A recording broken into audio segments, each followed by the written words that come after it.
There we go. Just run it. Which one? Turn this music off. One day we'll be able to play music in the background. Yeah.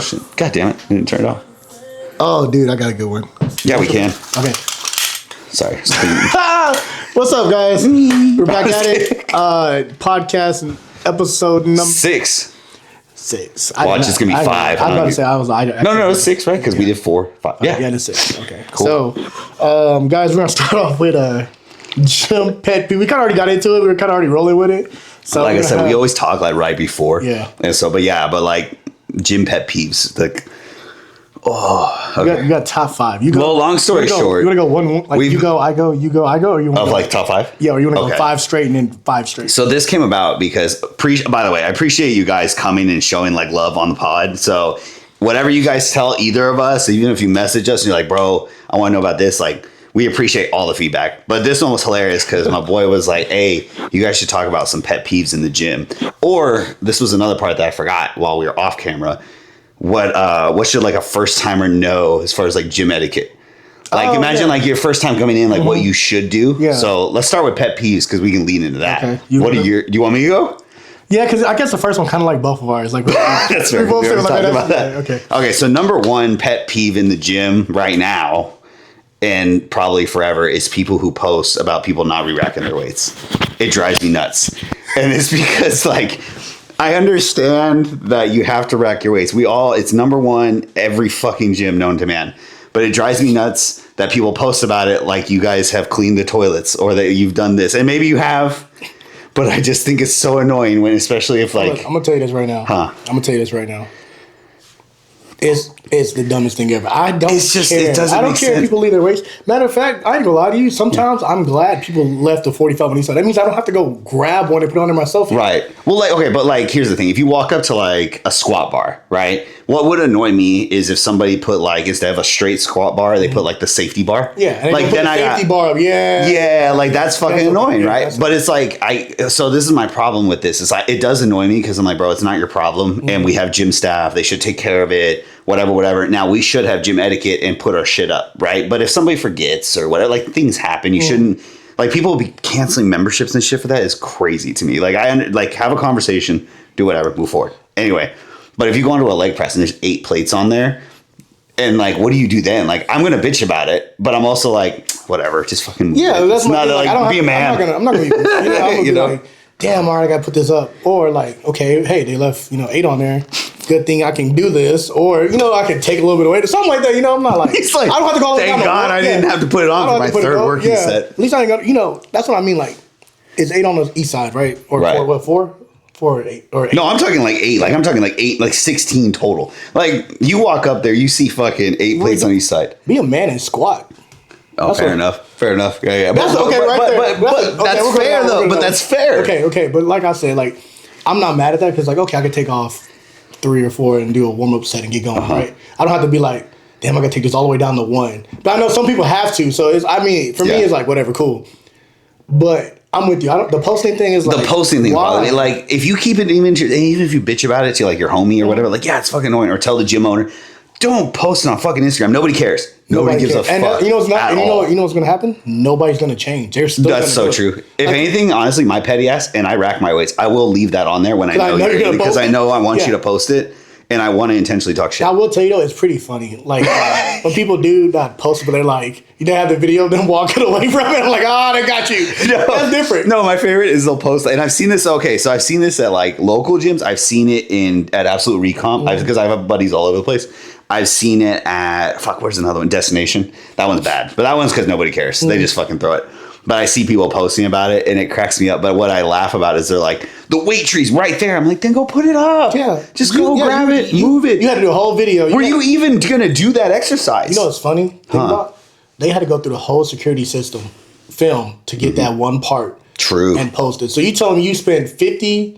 I'll say 45. 45 minutes, because who knows how long it's running. Just right? fucking just scrolling through it like, I got him. Yeah. And then I'm going to post. No, bro. Like, it'll take you 2 minutes. I know what you're talking about. Because they be posting the story. Like, yeah. I'm like, why? Like, you wasted on your time to go look back at that video to find the person who did it, and then you filmed it. And then you're going to... And then posted it. And then revoke their membership or give them some sort of consequence. Why didn't you just go... It took you 45 minutes to do all that, maybe an hour. Yeah. And a waste of time. I'm gonna just go, hey, I'm gonna rack the weight. It's cool. Like, Yeah. If you get paid, And then even if you get paid to do it, like you get Which paid is at the your gym. job. That's your job to clean up. Correct. So yeah, do you want to do extra work? No. But are you paid to do it? Yes. So what's the 100%. Point? What's the problem? Now you complain for no reason. That's like literally, I compare it to the same as like you work for the gym and then somebody blows the toilet up. Yeah. You gotta clean it. You're gonna be like, oh my God, really, bro? That's nasty. But you be like, well, I have to clean it regardless. Yeah. But you can't take that same idea, like that same exact concept and put it into like a 45 pound that was left on the, like some people bitch and complain about like 2 plates or 1 plate on each side on a bar. I'm like, bro, just. I feel like that's almost like gym etiquette now though, to leave like a plate on. Like to me, because like, if you be like, hey man, some people are like, hey, just leave it, it's cool. Yeah. Right. Okay. But like, if you can't do a plate on certain things, there's certain things. Well, like Roland at the Muscle Factory, he leaves 100 on every leg press. Because and we used to get yelled at if we took it off. Like he would be pissed. You should be able to do 100 on 100 on each side. Yeah. You say 45s unless you can't. No. I'm just saying in this instance, he leaves hundreds, and that's awesome because I'm like, again, now. There are those off few, right, that are like older or whatever. I get that, but that's 2% of the gym. I will say though, the annoying part is when people put like the 25 small plate, 5, 2.5, 25 small plate, or put the 45 all the way in the back, and then they're like small plate, 25, small plate. I think that's funny. It is funny, but the thing is with mine, again, I think the whole concept of number one problem is just don't post it. No, you're like we can be annoyed and talk. Yeah. And even if I bitch to you about it and be like, fuck, dude, that's so annoying. 5 at 25, 35, blah, blah, blah. And you start putting up yourself? Like, yeah. But if you think about it, you're going to do it regardless. Right, but I'm not going to go on social media and post it. So number one is the posting aspect of the re-racking weights. Number 2 for me is honestly when people don't wipe the seat when they pee in the don't even get me started. I hate we have at least at the Muscle Factory, they're all like unisex, right? So they're not like individualized by male and female. And I'll walk in and I'm like, bro, like I think you're a nasty dude if you pee on a toilet seat. Yeah, that's gross. You got to be a nasty. That's worse than re-racking, not re-racking weights for sure. If you piss on a toilet seat and don't clean it, you a nasty dude, bro. Right? Like because you know what you did. You staring at it. You literally saw yourself do it and went, I'd be fine. No, lazy bro. ass. You don't make your bed. You don't do. There's a lot. How you do one thing is how you do everything. I'm sorry. I know you don't wipe your ass all the time. Number 3. I don't know if I got 5, but I definitely got 3. You got 3 for sure. I'm trying to think. So, because here's the thing. You want to hear mine? Number 3. Well, number 3 for me is going to be not wiping your seat if you're nasty sweaty. There's the key there because I'm like, bro, we're all sweaty as fuck. Oh, you talking about like wiping your bench now? Yeah. Okay. But if you press in and you know you're a sweater and then you leave a whole silhouette, wipe down, do not leave that shit or just the head. You know, sometimes they'll leave that. Like I can't stand that. Yeah. Like you nasty. If you know you smell like that, you should. That's a courtesy wipe. You should definitely 100%. Clean that. But I honestly, not to be, this is maybe gross as hell, but I really don't give a shit if you get up from one bench to the other and you don't leave like a nasty sweat. But if I can see it. I'm the same. I'm the same way. Like, I'm like, you ain't got to clean it, bro. It's cool. Like, you sweat, I sweat. The person after me sweat. That guy sweat. She sweat. Like, it's cool. Like that'd be like me trying to wipe the dumbbell before I do them. Yeah. Like, I'm going to slip. You're going to be pissed, clean up all that, like cleaning every weight every time. Yeah. What about you? What's your top 3? Number 1, still the same? Yeah. Okay, so no recording. Number 2, it kind of goes into that one, right? Okay. Why use all the plates on the leg press? Just go squat.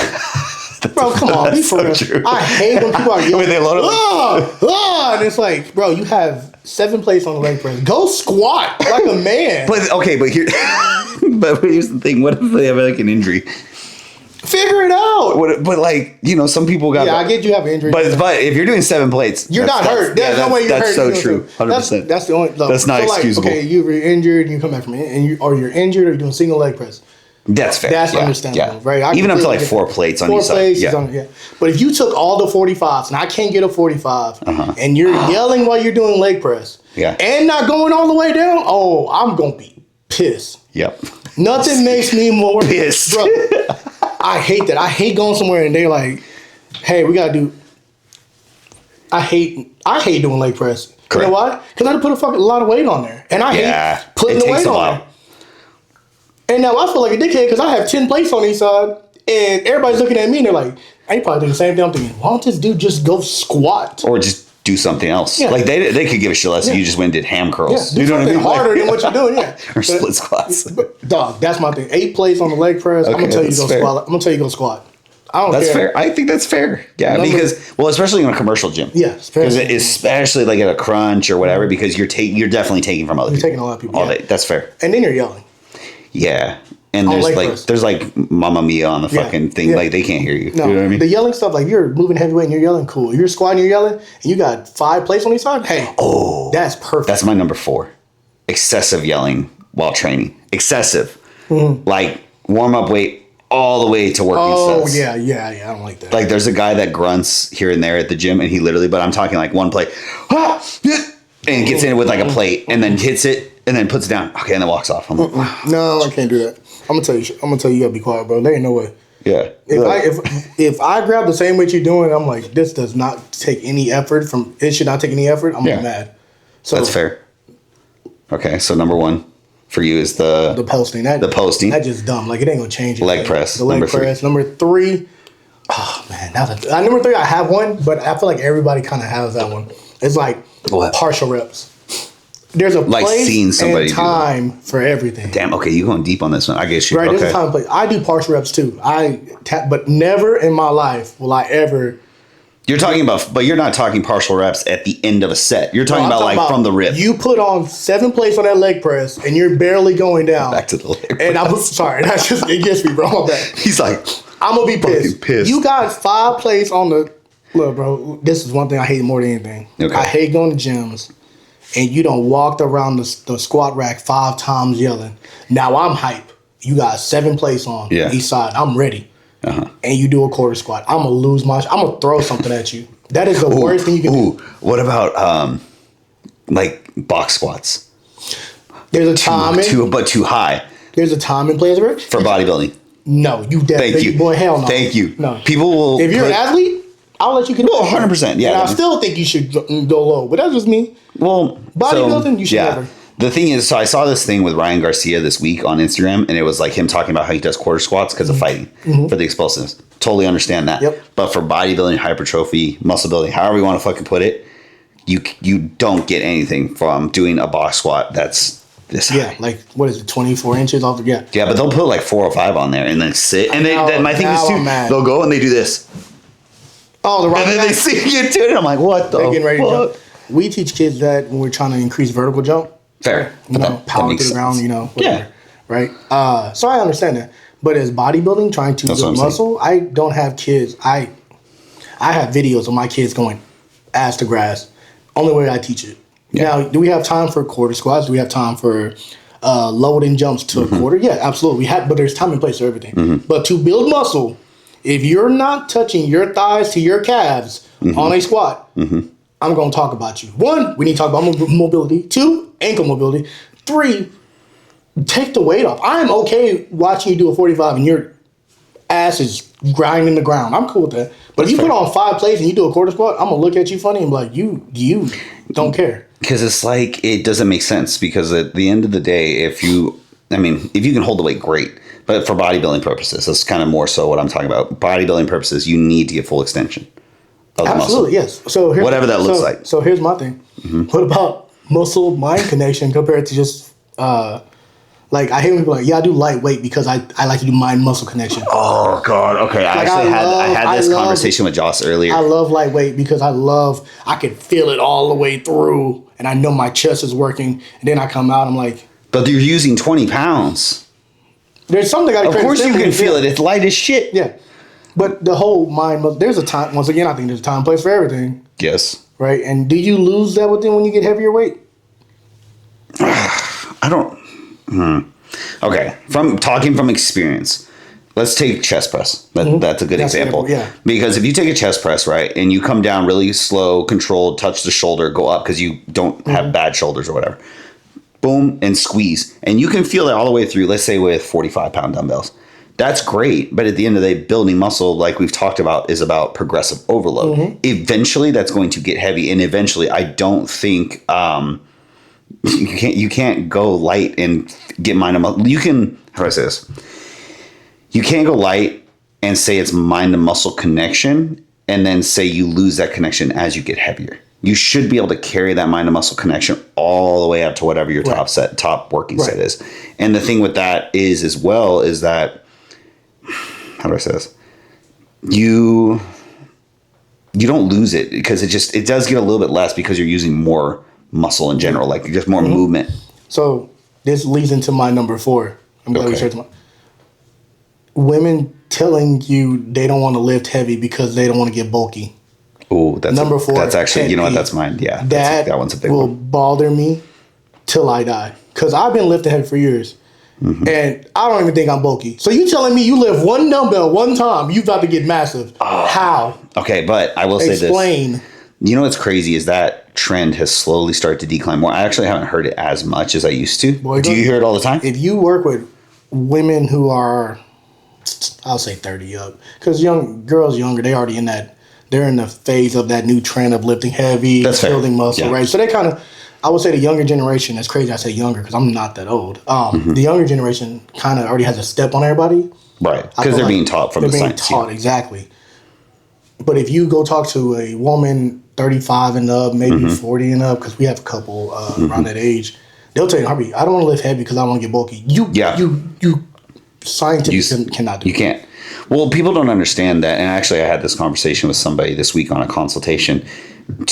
When you put lean, I have to kind of say it because I don't want to say put muscle on because if I'm doing a consultation, if I say you're muscle on, women get nervous. Yeah, they think you're getting huge. It's like no. Muscle comes very slowly, and it's not going to look like they think they're going to gain 10 pounds of muscle in like 2 weeks of training. I'm like, I wish. I would argue I would think they're going to put like 30 pounds. Truthfully, if they do that, I'm changing my workout plan to their workout plan. 100%. Yeah, even though you probably wrote the plan. I'm going to do it now because obviously it works. If you put on 10 pounds of muscle in 2 weeks of my training program, that's awesome. I'm going to be a millionaire. 100%. Everybody and mom going to want mine. Or the man, I guess you say. So the thing is that it's kind of the same concept of like, oh, I just want to be toned. Like my thing with that issue, with that and with the whole tone thing is that you kind of hold yourself back. Like I don't want to be a bodybuilder. I don't want to gain too much muscle. It's like, obviously we know you can't. But the thing is like, so you're just succumbing to like toned or succumbing to this word of like. And tone's not even like to me, it's not even you can't tone a muscle.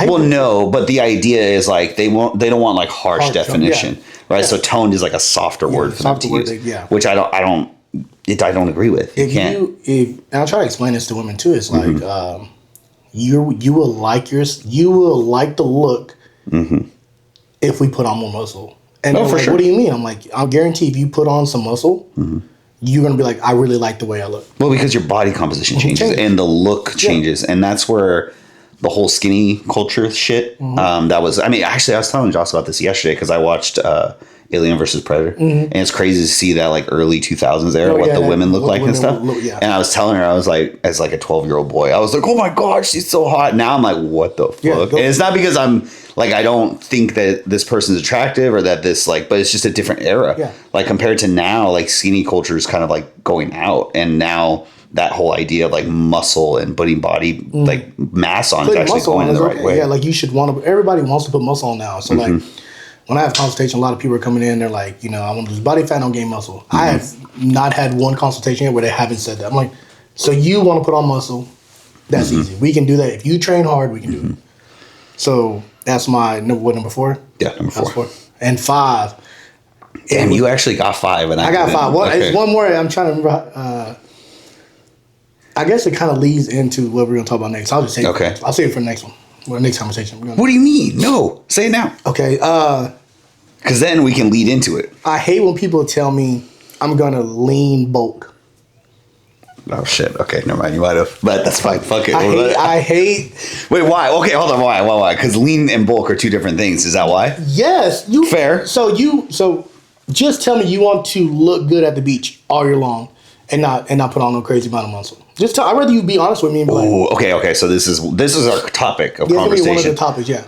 So do you think that you can bulk or put muscle on while staying lean? Now, how lean?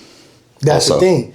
You're not going to be stage lean all year long, and people try to stay around that number, whatever you want to say. What is it like? I would say like your stage weight. Yeah, stage 8 low, 8 and low. I guess you'd say. Let's say 8% down. Oh, like percentage wise? Yeah, for sure. Yeah. So let's even argue 10. Let's say 10 and below. If you want to put on muscle that you need to put on to compete, To be better. there's no way you're going to be able to compete with people that can sit around 11, 12 and still look, have abs showing, but they're putting on muscle. You're trying to stay veined up all the way through the abs. You're trying to have a six pack that you walk around and just have it all the time. There's no way. So what's with with that being said, the lean bulk thing, why does it annoy you when people are like, I'm going to lean bulk? I'm going to tell you why I'm asking, because I have a good answer. I don't for this think one. you can do both. You can do both at the same time, but you won't progress as fast as you need to. Like somebody that's like, hey man, I know I need to put on a lot of muscle. That caused me to eat a lot more food. I'm not saying like dirty bulk and like you got to eat 7 burgers or something like. No, not like that. But I'm talking about actually putting in the work to eat, to grow. So for me, at least from what I've come across coaching people, when people tell me they want to do a lean bulk, it's like they just don't want to eat like an asshole. Okay. Most of the time. Yeah. So lean, I think you can. I hate the word bulk too, though. I really do. It fucking drives me nuts. Because bulk, when people say bulk, that's actually my number 5. I fucking hate the word. When they hear bulk, they're like, "Oh, I can eat like shit." That's not what nobody means. Well, everyone thought, and even probably up to now too, is they're like, "Oh, I was bulking," and like they're like, that's their excuse to have. Let's say they're eating 6 meals, just like a bodybuilder diet. They'll eat 3 to 4, maybe. That's decently good, and then they eat like 2 or 1 ginormously shit meal every day without like cardio, without any sort of tracking of activity, all that stuff. And I have a problem with that because I keep cardio in, I keep cardio and steps in with clients all the time. Yeah. I think you can lean bulk, but I think it's more so you can bulk leaner. There you go. That's a lot better way. That's the way I would say, because you can bulk and you can shitty bulk. You could Lee Priest it, go up 60, 70, 80 pounds above, and then have to diet all that down. And some people might be able to do that, and it's easy for them, and they can preach that all they want. But for the majority of people, you need to stay, I would argue, 12 to 15% body fat. Because you should be able to have visible lines and abs and things like that. But you shouldn't be underfeeding yourself to try and hold that. Because just because you're training and not doing as much cardio or fatigue things doesn't mean you're going to grow. You should want to control that body fat percentage. 100%. You don't want it to get out of range where you're struggling to get down. Well, you're just not optimal at that point either. If you're putting on body fat, it's because your body's not using it. And there's also, to me, is like, I hear people like, yeah, man, I'm like 225. I probably get on stage about 205. You think you have that much muscle? You think you have that much muscle? Boy, you're so full of shit. But the thing is that's the reality that people believe in, because, well, especially coaching competitors, as long as I have, people think that, because you'll lose first, let's say 5 pounds, just to give a number. The minute you start dieting, you'll lose a little bit of weight from just fluids, just water, subcutaneous, whatever. And then the real shit starts to head in. That's why every single new client I have, they stick to my diet for the same diet for 2 weeks. I want to see what the body does, whether it revs up, slows down, whatever. But the thing is people don't really have a true understanding of how much muscle tissue they have or what they're going to keep when they start dieting now. That's the crazy part, because you think you have a lot of muscle until you have to get... Well, because you're full of food. Yeah, stage lean, you're like, wow, You're like 170. 170, yeah. You're like, what the heck? Yeah, bro. That's what happens when you die down. Even for me, I just was always like, I need to get as big as possible. So I never, truthfully, during my bodybuilding career, I never had an off season where I didn't get pretty heavy, because I was always pushing food. I always had to push food. I was a skinny guy.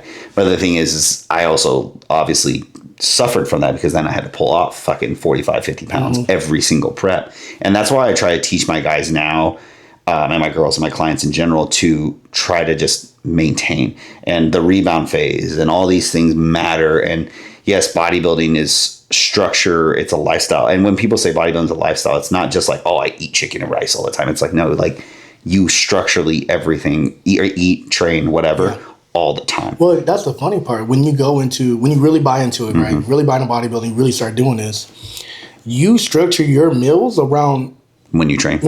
Like I'll have like, oh man, what muscle I'm working? Legs. Okay, so I know I need to have either a heavy meal the night before or have it that night. Right. So then it helps the body kind of put the nutrients where it needs to be. Well, especially when you're getting low in food. Yeah. Because if you start, like for you do, your cardio, your steps, all that, but your training may change. But if I have to cut your food down to where it's like, hey, dude, we're going to have breakfast, pre and post, and that's it for carbs. Like, you got to structure that. I'm not going to give you your first 3 meals when you train after your 5th. Yeah. That doesn't make sense. Yeah. You know what I mean? You got to structure around your meals. Yeah.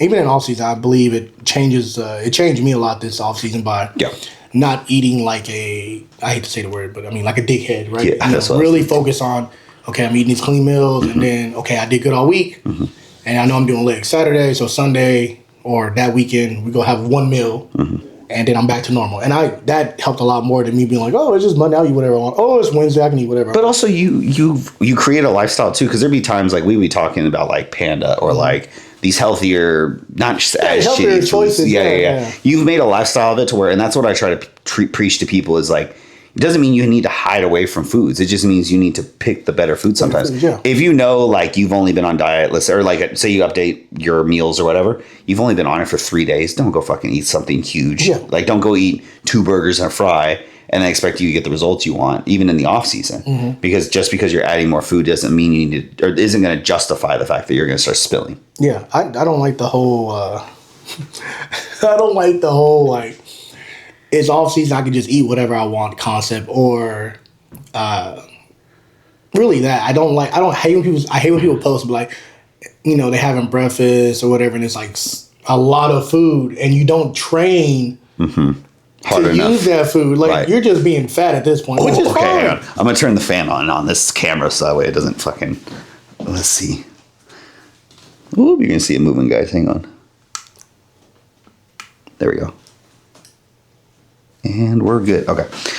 Yeah. Oh, I agree wholeheartedly. Because the thing is that people... we've talked about this before. Training intensity matters. And when people go and eat fucking whatever, like if they go to like a restaurant every morning, and that's their diet, and they eat pancakes and eggs and all this shit, and they're like, like mainly like sugary, fatty foods, and they're like, I'm gonna have a good back day. It's like, yeah, you probably are, but then don't tell me that's a lifestyle habit, because truthfully, lifestyle habits, and I hate to say this, but it's gonna break a lot of people's hearts. If you're not making it at home, truthfully, it's not a lifestyle. Right. You can have a lifestyle in the sense of going to a restaurant and eating the grilled chicken or the steak or whatever instead of other things. Like that's part of it. But the true lifestyle is being able to stay in routine. Yeah. And so, like you said, people that go and eat a bunch of shitty foods and then are like, oh, like I'm bulking. It's like, no, that doesn't justify you eating like an asshole. Yeah, it doesn't. You use bulking to eat like an asshole. And you're bulking and cutting all the time. Oh my god! So that's fucking pet peeve number 6, because pick one, dude. Bro, because they'll be like, oh, because what happens is they bulk because they love the food, and then they feel like they're getting fat. They're like, I'm gonna cut 2 weeks deep. They're like, oh, dude, I was getting too small. Really? You sure? You were getting too small. I hear that all the time. Bro, don't give me something. Look, man. If you're gonna fucking bulk, if you're gonna cut, fucking cut. Don't go in between like, oh, I was just getting too small. It's been a week. You look the same to me, buddy. Yeah, because they just dropped the water. Yeah, man, I'm feeling leaner. Yeah, you just of course you 10 did. pounds of water you were holding. You literally just ate chicken and rice and beef from rice for fucking like 3 days. I would feel great. Yeah. Even if actually, it's funny. The other day we went to get burgers, and I was like, I shouldn't have done that. And it's funny because the next day I could feel it, and I was like, all right, we're staying on it. And fucking 4 days later, it just falls off me. I went to do cardio this morning. I was like, oh, I look good. You know what I mean? But it's like, I'm not going to use that as a reason to go do it again. Yeah. That doesn't make sense. Like, why would you do that? You know? It's annoying. It's one of the things where I'll be like, I'll block you. I'll block you. If you post it enough time right now, especially right now. Oh, that's true. Because you get blocked. I get annoyed quick now. I'll block it. You cutting hard too right now. Like this is rough. I will block you. So back to the cutting and bulking thing. I think you can. Actually, I know you can. I know you can bulk without eating like an asshole. Dickhead, yeah. Correct. Right. But the thing is that where people will mess up too is they try to, let's say the opposite side of the spectrum, they try to stay too clean, and that can hurt you. That can hurt you. Because even if you're eating a lot of clean food, if you're not gaining weight, if your gym performance is shit, there is a point where your surplus in clean calories does dip. And then for me, that's when I start adding liquid calories or I start adding cheat meals, and I'm like, all right, go have fun. Yeah. Like once, like what was in off season? Like we do Monday, we do twice a week. We did twice. Yeah. Twice for cheats. Yeah. Cheats twice a week. And then I had a carb drink that and you were eating. I mean, you had 120 grams of cream of rice, like dry. Yeah. Pre-workout? Yeah. It was yeah. Yeah, like a lot of food. Yeah, it was awesome. That was fun. Those were fun. Yeah, and then the 2 cheats a week, and then pasta. We started adding pasta at the end. But it's working. You're not getting fat. You're not looking like a sack of potatoes. Yes, You know what I mean? potato Well, the thing is too, though, down. but this is where people misunderstand, and I've gotten this with clients before because they'll compare to somebody else. Oh, well, he can eat all this, and he's eating he's eating all this food and he's shredded. Okay, but you haven't done the hard part, right? Yeah. So the reason you got to that point where you were eating all that food and still having 2 cheat meals, and I've been here because I've told you about it, and I think I've talked about it on the podcast before, where I was having 3 cheat meals a week plus 6 meals of a lot of fucking food, but it's because I didn't get off plan for a long time. Yeah. So I built those clean calories up to where now it's like you're kind of forced to do that. Yeah, you have to force yourself. Yeah. Mentally, you don't want to, truthfully. When you get to that point where your food is so high, you're like, fuck, I have to go eat a burger. That's going to be fun. Dog, I think that's the point where it's like you eat your meals and you're like, I have one more meal. It's like 10 o'clock. You're like, I have one more meal and it's a burger. I'm going to throw up. I might throw up today. And then usually you put it down, but I'm telling you, there's times I was eating and I'll be like, I can't finish the burger run. I just push it to the side. And you come back and visit. You had to come back later. Yeah, you had to come back later. At like midnight. Okay. Yeah, I was like, okay, I still got one. Yeah. I did that yesterday. I made myself like a burrito with chicken and rice in it, and I ate like half of it. But I had eaten like a whole ass other meal with it. I was trying to. That's what happens. I tried to eat up my calories, and I sat there and I was like, fuck. I just put it to the side. Came back like an hour later. I was like, hey. Walk around for a little bit. Yeah. So I guess it comes to the next thing is like for people that can eat a lot and still kind of stay. I wouldn't say lean, but they have visible abs and whatnot. Lean. Yeah, they're just. I guess they have visible abs, and then how far? So I guess you also go into training too. You can say too, or physique look, genetics versus hard work. Like how far can genetics get? Because there are people that are genetically gifted, and there's people who aren't genetically gifted that just outwork the people with good genetics. Okay, but are we talking genetics as a whole or genetics when it comes to like specific things? Because the thing is, it does matter. Because if it's genetics in like bone structure, muscles, or is it metabolism, or all three? You're like that mixture of all of it. Because the thing is somebody with a gifted metabolism that's badass to try and get stage ready. It's not badass when you have to eat a shit ton of food in the off season. In the off season, yeah. But somebody who's genetically gifted in the muscle area, that's kind of nice. Yeah. And that's going to take you really far. But being conditioned could too. Have you ever seen somebody that was genetically gifted and you're like, man, this dude could really be really good at this sport? Yes. Turn to shit? Like in what sense? Just fucking fell off the wagon, just didn't. Oh, all the time. Stage fright, lights too bright, all the time. Down his leg type of thing. The amount of people, bro, that I've seen that are genetically gifted but that don't know how to work hard is way higher than people who are not genetically gifted that are willing to do whatever it takes by a lot. Because the thing is my theory is we are, okay, even I'll use myself as an example. I got into bodybuilding because I saw Ronnie Coleman do 800-pound squats. Absolutely. And he was, because I was always told that you were either strong and didn't look like it, or you looked strong and you weren't, right? So I always thought bodybuilders were like weak. And then when I looked and saw, I was like, oh, you can do both. Not realizing that motherfucker is like the one person on this planet that nobody can touch anyone. Nobody will ever beat him. I don't think so, at least for a really long time. But that we are inspired by the people that are genetically gifted like that, which then pushes us to work past our genetic potential. So I think that people who are genetically gifted see that and they're like, I could do that. And it's almost like kind of pulls away from it. Now, when you get somebody that is genetically gifted and has been through the shit and knows like I got to work hard to still beat everyone else or to be superior, that's dangerous.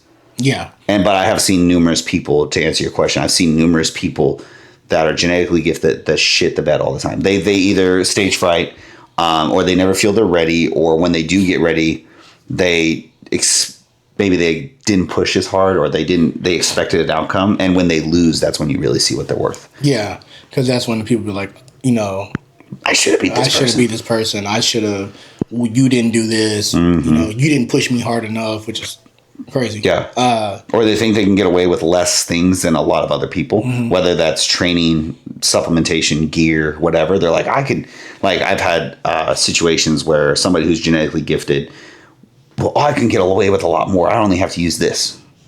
What do you mean? This person is as genetically gifted and is willing to do everything under the sun, eat fish for 5 weeks, fucking do 2 hours of cardio, do whatever, and they're here. And they beat you because they're willing to outwork you. They work hard. They outwork you. Yeah. All day.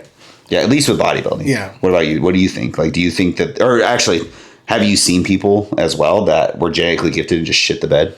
Yeah, I've seen people. I mean, in all my life, football, any sport, but bodybuilding for sure. Yeah, like people they just look really good, and you're like, oh man, this guy, has it, and then you figure out like they only train 3 times a week, and when they do train, it's mostly like on your phone, hard sets for 1 or 2, and then taking videos,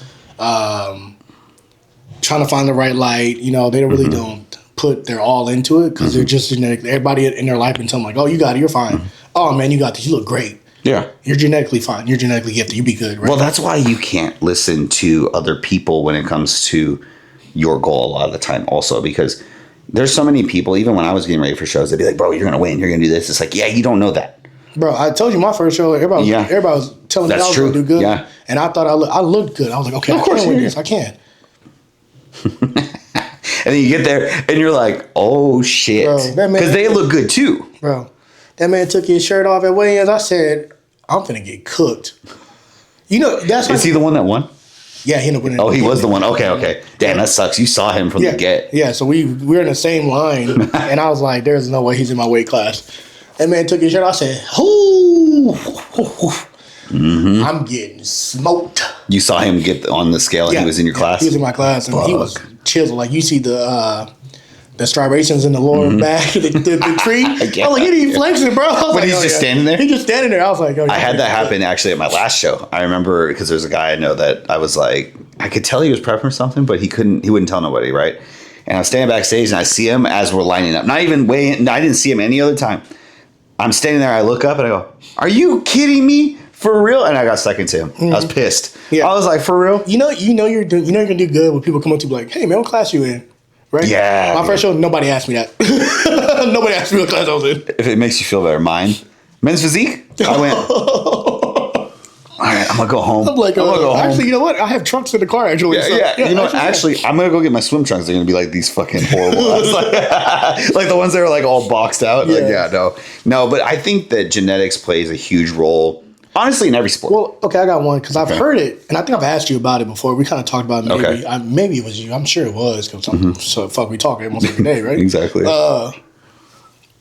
Is it called like the white boy genetics? Have you heard that before? Yeah, where they get like super conditioned really easily. But but they don't have. It's like they're missing the upper chest or something like that. You know what I'm talking about? Like they don't have that. I've heard it once or twice. I've heard that a lot. Yeah, like I didn't know it was a thing until. Well, there's like different like racial. Yeah, well, of course, like black people can't get as conditioned because they're thicker skin. Correct. It's true. That's Asians get peeled but don't have backs. Don't have backs. That's what that and then Mexicans have a hard time getting peeled. Yeah. Yeah. Oh yeah, I've seen. But even on just holding muscle too. Yeah. So don't point genetically. No, I'm just kidding. He said that one. It's legs, nothing else. The one time I wear fucking pants. I said, yeah, we're going to cover up today. So, like, genetically gifted, though, you can look at people like, okay, he's structurally wise. He has bubbly muscles. He has a broad shoulders, big chest. Okay, perfect. Right. But then you realize the hard work just isn't there. He isn't willing to do, the 2 hours of cardio, okay, hey, man. Just the dieting. Just the dieting and stuff. Like, always complaining about, don't get me started. That's, What? Pet peeve number 7. Stop complaining about your diet. You want to do this. You chose this shit. Yeah, you chose to do I would this. actually probably put that on number 1. That drives me insane. Don't come to me telling me you want to get lean to compete and you want to win. And then when you get your diet, you're upset about how hard it is. What do you mean to eat rice? What, like, Yeah. Like, what do you mean I'm not ready for a cheat meal? I have to have green beans? Yeah. Yes. Yes. Don't cook with fucking shitty. Don't cook with shitty stuff, bro. The amount of people I've had cook with butter and not realize it is nuts, and I think it's hilarious. And I'm not calling anyone out because it's been numerous people. But again, these are habits that we've had, right? I've cooked with coconut. I feel like you should have to tell people that, bro. Like, hey, man. You would assume, right? Yeah. You would assume that. But I've also had like people come up to me and say, like, "Oh, well, I needed this. Why?" Oh my God, I needed this. Yeah. Oh my. Like I ate dark chocolate because I needed it for my sugar. Why do you need that for your sugar? Yeah. You still have rice. You don't need anything that's not on the plan. That part. Like if it's here, that's what you need. I want you to live by this. Stop asking me, man, coach. I think I should have some extra. For what? Yeah. You're not even lean. Yeah. You're still fat, technically. Okay. Oh, I got this one because this kind of, I don't know if I talked about this last podcast, but I'm going to say it again. I've had people tell me, I know what's best for my body.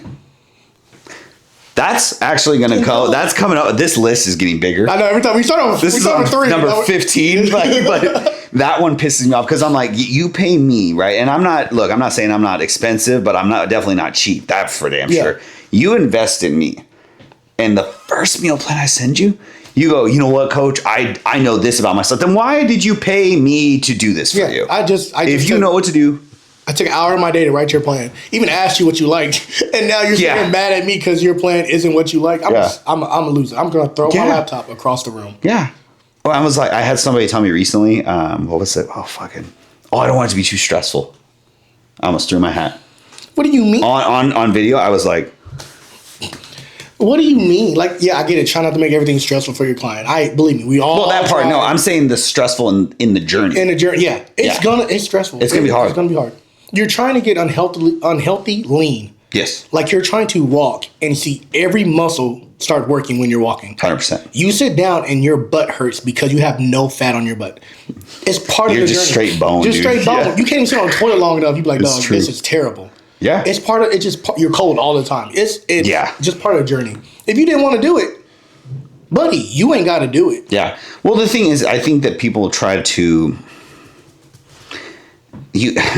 You've been doing what you've been doing for so long, and I'm sure there's things you've experimented with and learned about yourself. The problem is that when you come to professionals, we obviously have time and experience in the game, so you need to be willing to trust us. We can work together as a team because, like me and you, when we need to make an adjustment, we did it yesterday with the English muffins. Yeah, hey, can I have this? Yeah, fuck it, do this. If I thought it was bad for you, I would tell you. Yeah, right, because I would understand the concept of what your body does. But the thing is some people will come to me already and say, well, I already know. Or somebody will be like, oh, well, I was flat, so I need to have a high carb day. No, you don't. Oh, I need a burger and fry because I was flat. Yes. You're not even in shape yet. You need to relax. That's what I'm trying to get at. You're not even, boy.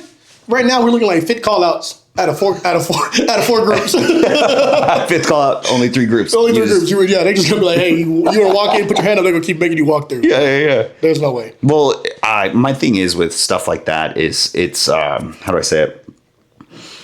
You just, if you don't know the journey, you're never going to be able to encompass everything about it. Right. And so when you are working with a coach or you want to try something new for the first time, just be open to the experience. Yeah. That's the biggest thing. I tell everybody, like, because people ask, my clients are asking me and stuff, they're like, they always start off like, okay, how hard is it? I was like, how do I explain it to them? I said, you ever hear somebody talk to you and then they ask you to repeat back what they said and you can't do it?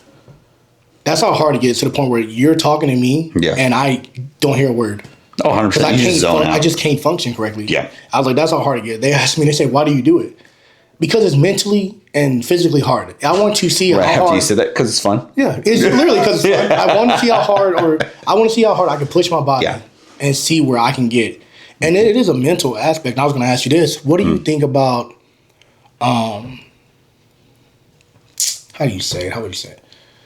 Mental. So it's a mental game, right? Right. Like prep is more mental than physical. Oh, by a long shot. You're going to be tired regardless. Like your body shows what's going on. Yeah. When people say, I'm just not mentally strong to do it, but then they turn around and eat 5 burgers, 7 fries, 2 apple pies. Is it a mental thing, or is just you just like food? I think it's both, because the thing is that if you pull out, let's say you're prepping for a show, or even if you're doing a cut, like say you have a vacation coming up or something, or your wedding or whatever, if you can't mentally handle sticking to something and don't have discipline, it's a mental thing. And so then if the minute you pull that trigger, you go and binge, problem. It means that you just don't have the aspect of it. And the thing is if this stuff was easy, everyone would be in shape. So I understand that concept, and I try to be like empathetic to that. But the problem is that it's not that hard to just stick to something. It's not that hard to hold yourself accountable. We all have our struggles. We all have our thing and whatever. But the thing is that when you have a goal and you tell me, or they come to you, and as like when you're paying a coach, if you're doing it to yourself truthfully, that's on you. Yeah. But if you pay me to hold you accountable, and I'm trying to do that, and you just give up, that's a mental thing, and you just want food, and you have no discipline. You don't want to change. Yeah. So as much as you say you want to, the actions don't matter. To me, it's like, it is a mental game, yes. Mm-hmm. But if you're telling me your breaking point is food, that's weak. I think that's weak. Because if I'm telling you, hey man, I need you to diet down, or not even that. You know what? How about you work? If you can work 120 hours this week, you're gonna get four times your pay rate, or 4 times what you make. So say we'll throw a number 22,000. You make 5 times that. Can you do it? I guarantee everybody be like, okay, bet I can do it. Yeah, 100%. They would. Maybe you wouldn't even question it if you telling me, hey man, you can make 5 times just by doing 120 hours this week. I just want you to ball out. I want you to grind. I want you to grind. Get it out the mud. Well, because it's 1 week. It's 1 week. Because there's a timeline. Right. Yeah. So if I tell you, hey man, I want you to diet for 3 months, and you're gonna look the best you ever looked, you can't do that. I think because when you put monetary value on something, it changes perspective. Bodybuilders, we don't get paid for shit, right? We don't until we get professional. So there has to be a love for the game, and that's, I think, the difference between, well, sports in general, because even fighters, football players, whatever, you guys don't. You have to have love for the game and the process to actually get to that point. Yeah. So I think people don't have love for it like they say they do until they get into it. And I've had plenty of people try to want to get on stage because they like the idea of it, but then get into it and realize what it's really entailing, and they're like, I can't do this. And I can respect that. I really can. If you tell me I just can't do this bodybuilding thing, maybe not from the food aspect, like literally they're just like, this is just too much. Yeah. It's just not what I want. Cool, that's fine. I go do something else. Go do high rocks. Go do this. Go do that.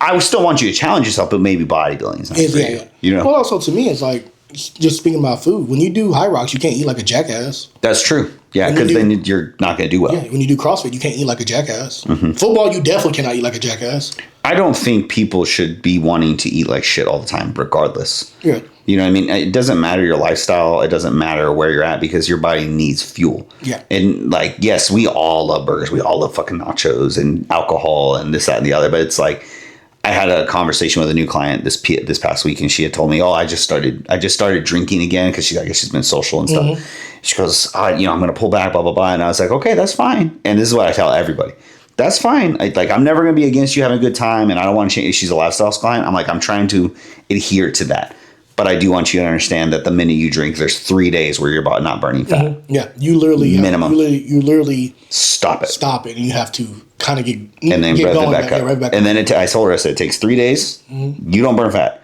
3 more days for your body to understand what's going on.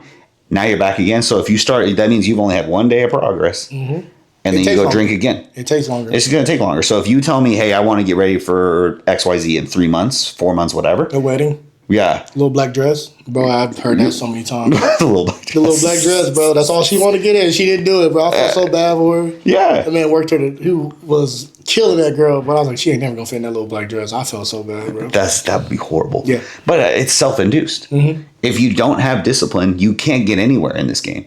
And we could go into entrepreneurship. We can go into even, honestly, normal 9-to-5 jobs. If you want to do anything past where you're at, if you're upset about your income, if you're upset about how your peers treat you at work, if you're upset about how when you get home, how you're viewed in the household, it all comes down to what you do. Yeah. And your discipline. It's like, what's the saying? If nothing changes if nothing changes. Yep. Right? Something has to flip. Something has to change. Something has to turn on mentally, physically. Something has to make you be like, this isn't me anymore. And the definition of insanity is doing the same thing over and over again and expecting the same or a different result. Yeah. So you cater those two together, you are now insane on top of that. Yeah. And it's like, you can't, but the thing is, I think, especially nowadays, we've been just comforted too much into the idea of, and this is a whole nother tangent, but we've been comforted into this idea that you don't have to do more. And you can make money, you can do this, you can do that. And it's like, no, because at the end of the day, even if it's an easy job to make money at, an easy job to do what you got to do, the people who work harder always prevail. Yeah, you got to put in extra work. I mean, that's life in general. That's anything in life. You want to be a better husband, you got to put in extra work. You want to be a better father, it's extra work. You want to make more money, you got to put in a couple more hours. You have to go, sell ads or. You're doing. Wait, did you say sell ass? No, ads. Oh, I'm like, damn, right away. It ain't that hard. It's like, it ain't that hard yet, right? Yeah. I still pay the rent. Yeah, I think I can, right? But you do extra. You have to, as you know, instead of doing 3 consultations, you're doing an extra one. You're doing 4 now, you know? Yeah. And it's just part of it. And I think that's, like you said, people are very soft. They don't want to do the extra work. They don't want to do more than they should. Which, I mean... kind of goes back to what we were talking about, like the genetics and the hard work thing. Yeah, you usually got it or you don't kind of thing. 100%. Whether you're genetically gifted in anything or not, because how many people do we know in school that were like smart as fuck, like in high school, and like we're bored?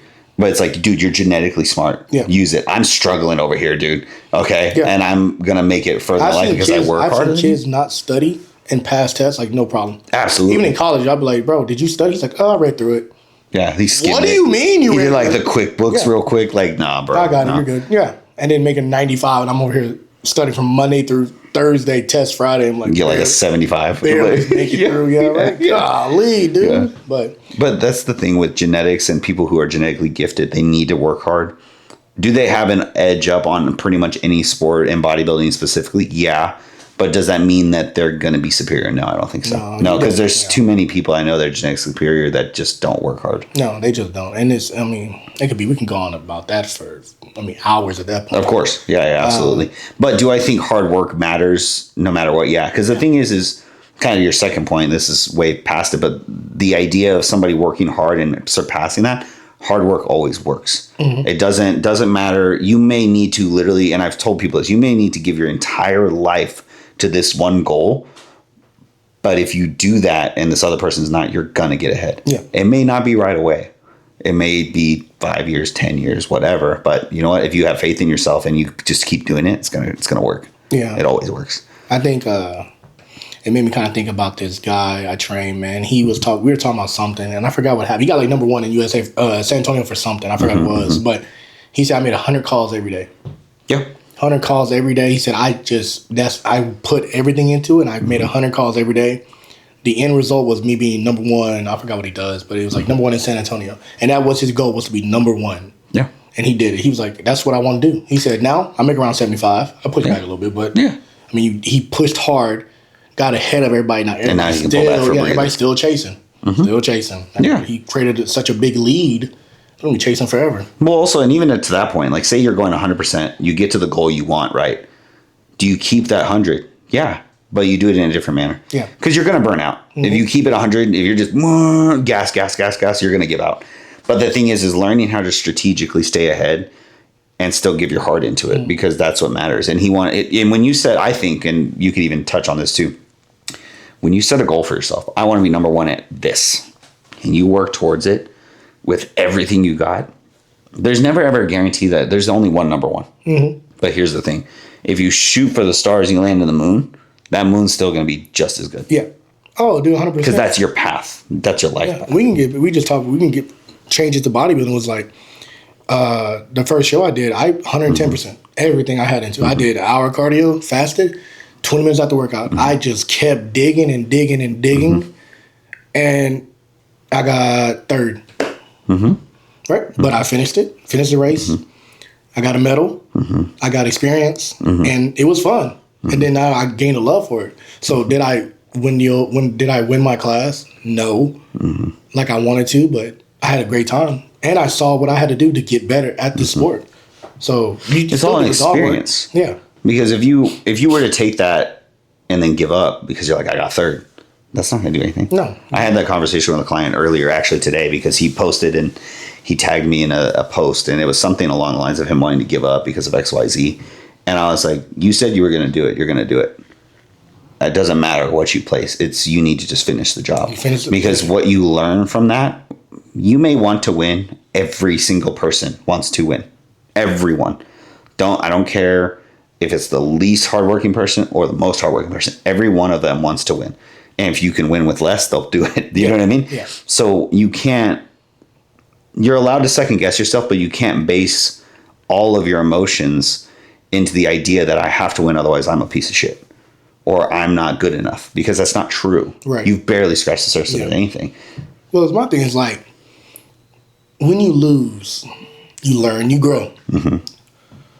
But you have to take it in a positive manner. You're not gonna want everything. I wish we wanted everything, but course. if you wanted everything, you never grow. But you have to Never redirect grow. the energy. Yeah.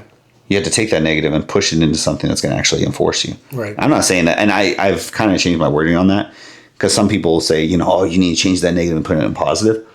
Yes, I agree. That's beautiful. But truthfully, if you take a negative and you push it into something that makes you work harder, that doesn't always look positive. Right. Not all the time. Sometimes it's positive in the action, but sometimes it's like you're just pissed. Yeah. Yeah. You need to make you need to make something happen, Yeah. which then forces you to be disciplined, and then forces which I guess so then you're turning into a positive, but the direct emotion may not always be that. Yeah. Yeah. Do you think that, because I mean, kind of like with your first show, like me being coach, like I had every single reason not to be a coach. And I talked to people about that. And I've been underestimated my entire career.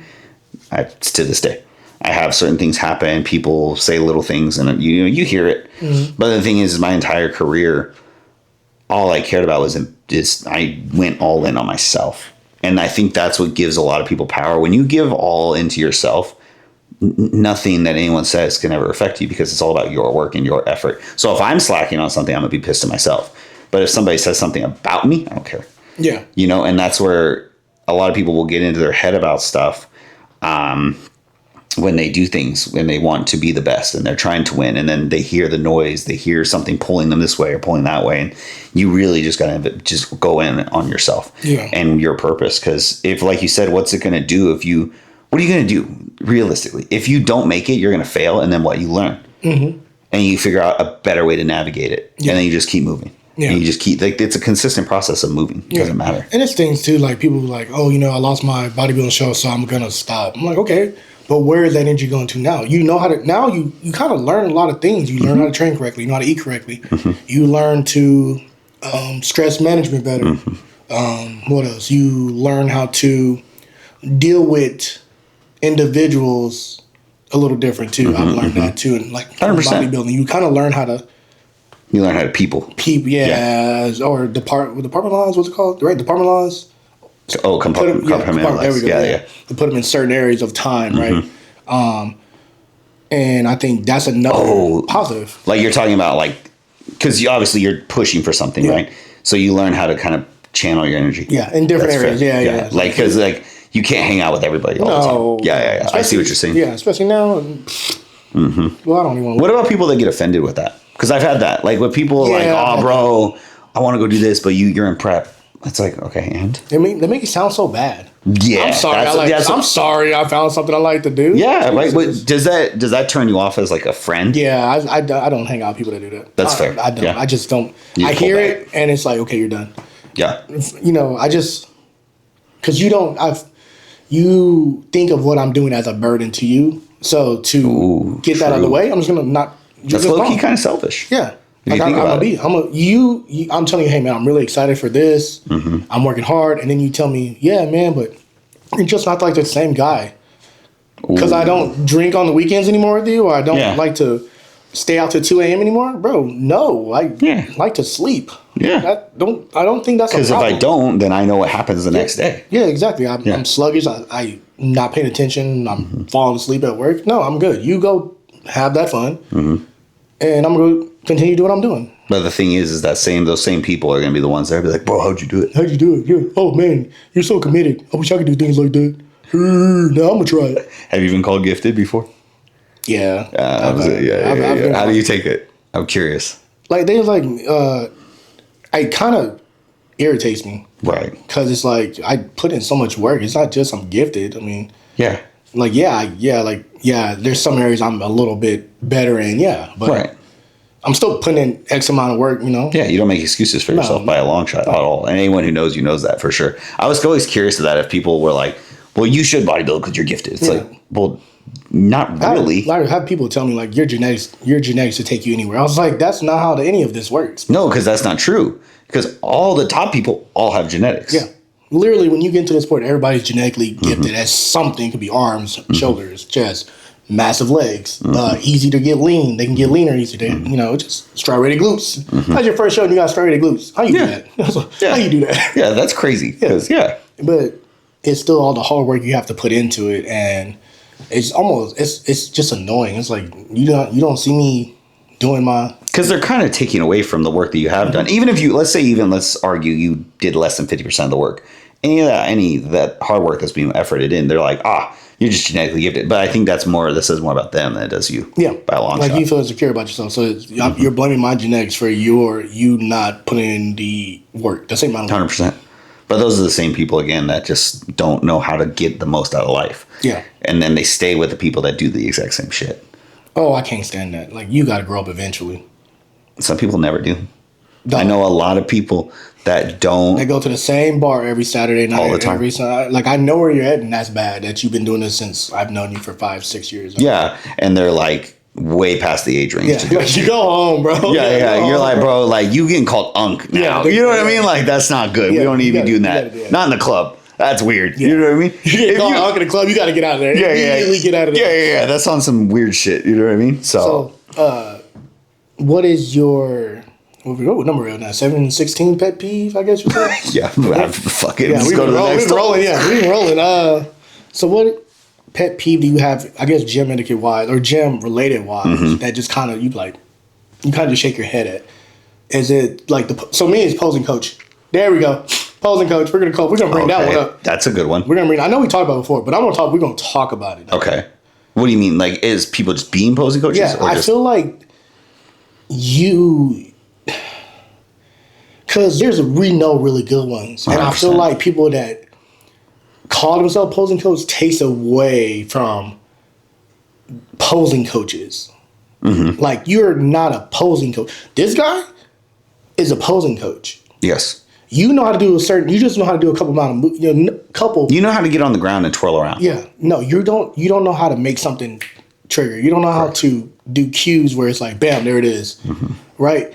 You just happen to know how to do an Arnold, and you're like, oh yeah, there we go. I know how to do this. Let me show you how to do it. And then it doesn't look good. Mm-hmm.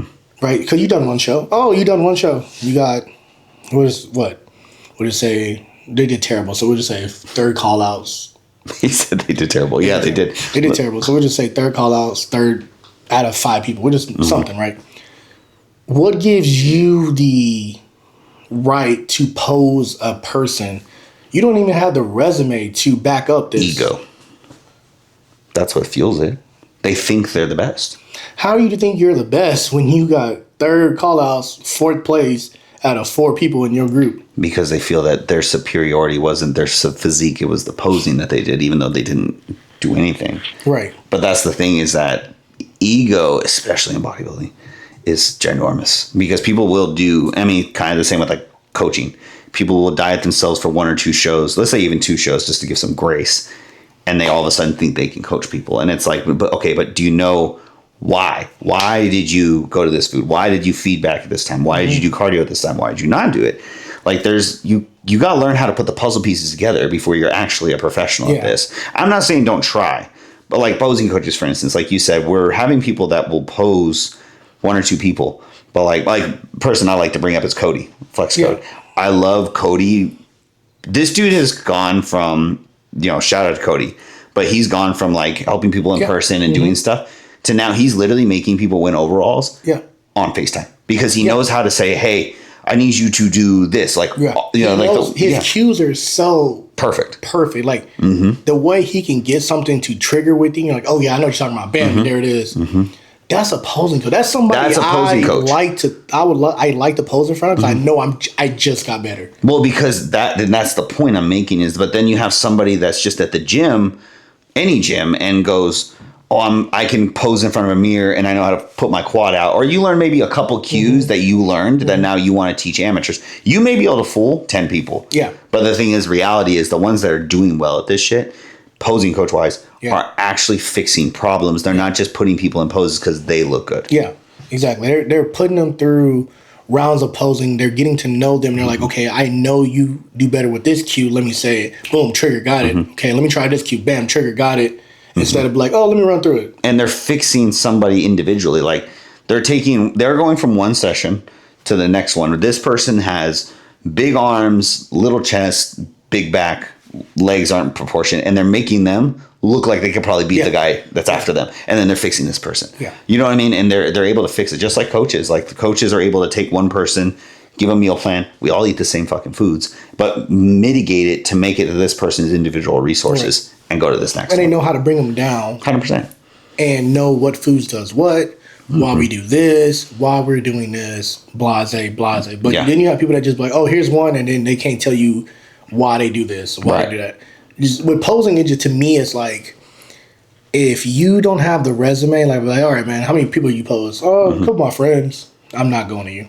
Well, no, because and look, there may come a point. Let's kind of play devil's advocate with this.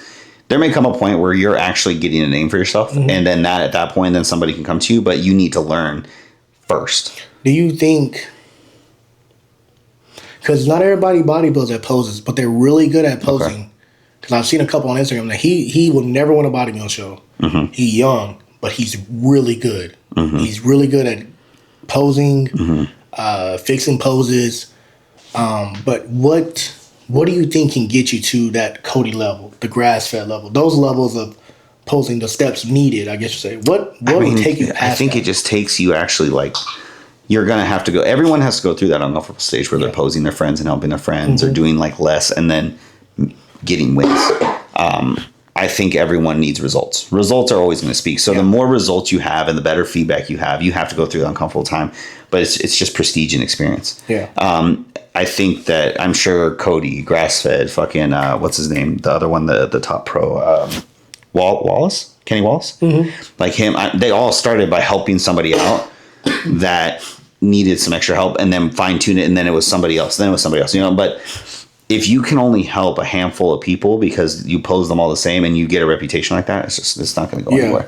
You get to the Cody level, you get to those levels of the top level people because of the fact that you're actually fixing a problem. Yeah, you're changing how they certain angles and the experience. Yeah, you're changing angles and you're like, hey man, waist is wide here, let's turn here. Bam, gone. Now, okay, hey, trigger this leg, perfect. Hey, your legs on. And Cody got me one time. He's like, you're trying to think of him right now.